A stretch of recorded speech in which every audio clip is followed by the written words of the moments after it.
Welcome to the Built for More podcast. This is for the woman who wants to get the most out of herself in fitness, business, and in life.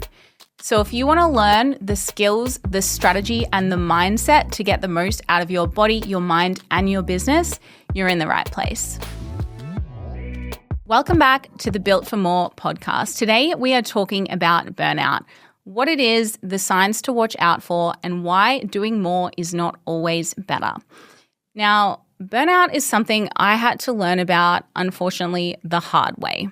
I've had my own story about burnout, which I'm going to share with you guys in today's episode. And I see so many women that are heading down the slippery slope to burnout, particularly women who are driven and ambitious, and they're trying to do all of the things at once. And I really wanted to use this episode to bring some more awareness to burnout and the signs to watch out for, because the reality is it is something that is completely avoidable if you know the signs that you need to keep an eye on. So firstly, what is burnout and how can you avoid getting into that position? Sometimes people will refer to burnout as adrenal fatigue.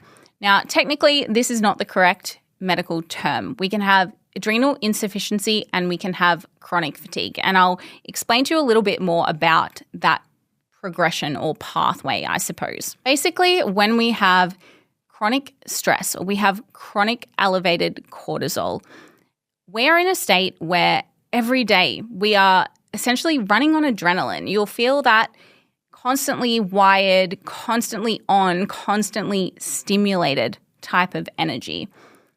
And that's that state of chronically elevated cortisol. When we're in that state for a long period of time, we can get away with it for a while.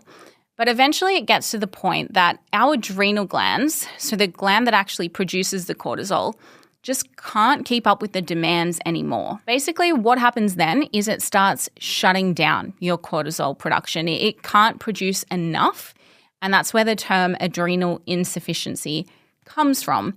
And this can be mild and this can be moderate. And then when it gets severe, that's when we essentially have chronic fatigue. And the symptoms of this are things like really struggling to get out of bed in the morning, having no energy, no drive, really poor strength, really poor sleep. All of those signs are linked back to your body actually struggling to produce enough cortisol. And it's important to understand that we do actually need cortisol. We need it to wake us up. We need it to get things done. It is responsible for a lot of our energy and our drive. So just as much as it's not healthy to have chronically elevated cortisol, it's also not healthy to have no cortisol. We really want to look after our cortisol so that we're having that natural and healthy cortisol curve throughout the day, rather than having chronic elevations or chronic drops in our cortisol. So how did I learn so much about this topic? Back in 2017, I was going into my third bodybuilding prep.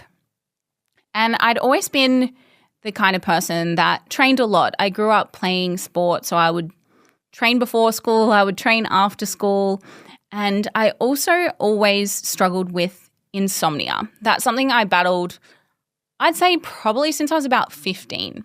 So I never had good sleep. And I was at the time working in the gym. So I started my PT business in 2014.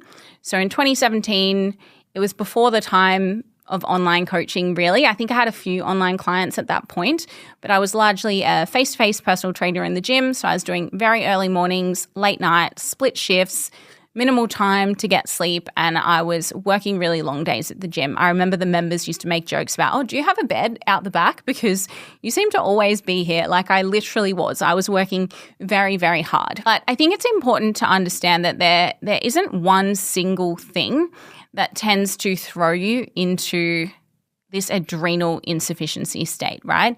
It tends to be a buildup of chronic stresses, and eventually it just gets too much. So I like to think of stress as a bucket. Our ability to tolerate stress is a bucket. You can put in a lot of training. You can potentially put in dieting as well when you're in a bodybuilding competition prep, and you can even maybe handle not sleeping so well. But when you start to add too many stresses to that bucket, that's when it starts to overflow. And that's what happened to me. because not only was I working really hard and I was training hard for my bodybuilding competition, but at that point in my life, I was also in a really unhealthy relationship. And that essentially brought about my first experience with what I would call anxiety.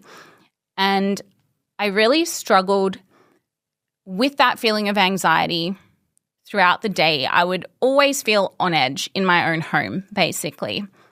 And I think that was really the cherry on top of everything else that meant by the time I got to the end of that prep, I just couldn't recover from it. I started to notice changes in how I felt in several areas. The biggest one that really woke me up, I suppose, was when I was training in the gym. I was pretty strong at that point. I'd been training for quite a while. And so, I was squatting 85 kilos for about 8 reps at that point. And I remember going into the gym and I just really struggled to push it one week. Oh, that's strange. I'm just feeling weak today. Then the next week, I couldn't even push what I lifted the week before. So I kind of went from 85 kilos one week to, 75 is all I can do. Then the next week it was like 65 is all I can do. And it just kept going down. And it got to the point that I could barely squat 40 kilos. And that was when I was like, what is going on? This should not be happening. Now, I was also struggling. My gym I worked at was upstairs. I was literally struggling to lift my body up the stairs to get myself into the gym to train my clients or train myself. I was really struggling to get out of bed in the morning. And I felt this lack of motivation and drive. And for someone who knew that I really loved my job and I was so happy with getting up and going to the gym and training my clients, like I loved it, I wanted to be there, I just had no motivation. And I'd never really felt like that before. And even if I did, I'd always been the kind of person that just gets up and just does it anyway, right? But I couldn't get myself out of bed. And I would say I felt really low. It's probably one of the hardest points of my life in terms of my mental health. And so I ended up going to a doctor, and I'm really grateful that the doctor that I saw actually had a bit of a holistic understanding. And she sent me to a sports doctor that worked with the Olympic team. And he ran a bunch of tests, cortisol, saliva tests, blood work, and essentially diagnosed me with adrenal insufficiency. And he also called it overtraining syndrome. So basically, I just pushed my body too hard. But as I said before, I don't think it was just a training thing. I do believe it was the compilation of too many different types of stresses all at once that my body just couldn't hack it anymore. And I think the important part to really understand about my story is, I did get away with pushing myself hard for really a long time. Even when I was at uni, I was studying at uni full time. I was also working the reception desk full time at the gym, and I was training to compete. Like, I've always done a lot. And I think it's important to understand that that can work for a period of time and you feel like you're getting away with it. You're like, yeah, I'm fine.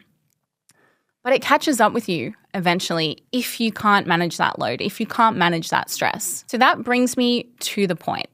How can we actually produce a high output from ourselves without pushing ourselves into burnout? And I want to share with you guys some actionable takeaways from this episode if you're relating to any of this story. How can you actually manage your stress so you don't end up where I once was? Number one, managing your stress load is going to be so important. And this is simply being able to recognize when one area of your life might be driving higher stress that you then pull back in other areas. For example, maybe you're going through a really hectic work period. Maybe you work in some type of accounting role. It's end of financial year. There's lots going on. Maybe that's a good time to actually pull your training split back to 4 days a week. Maybe it's a good time to do less HIIT training because that is particularly stressful on the body.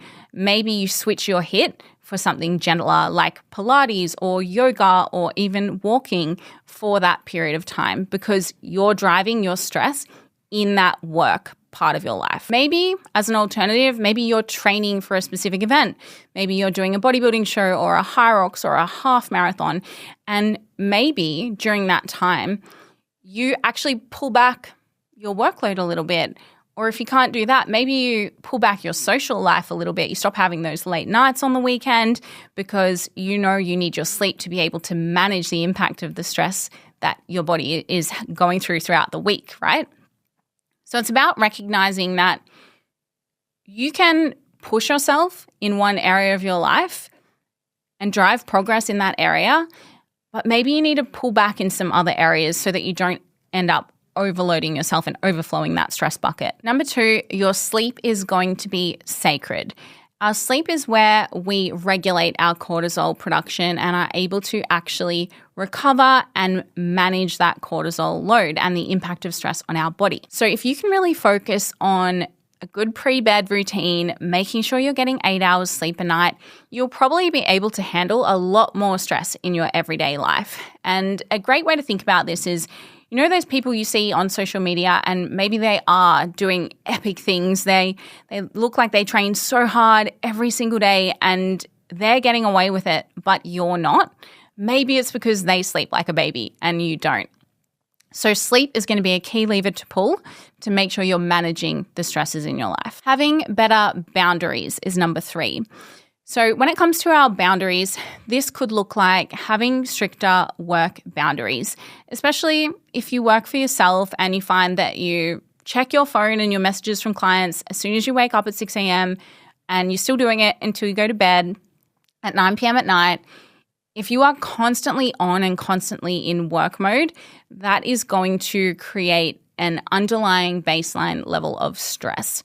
So how can you enforce better boundaries to make sure you're at least getting some switch off or some downtime? Maybe it's boundaries around your social life too.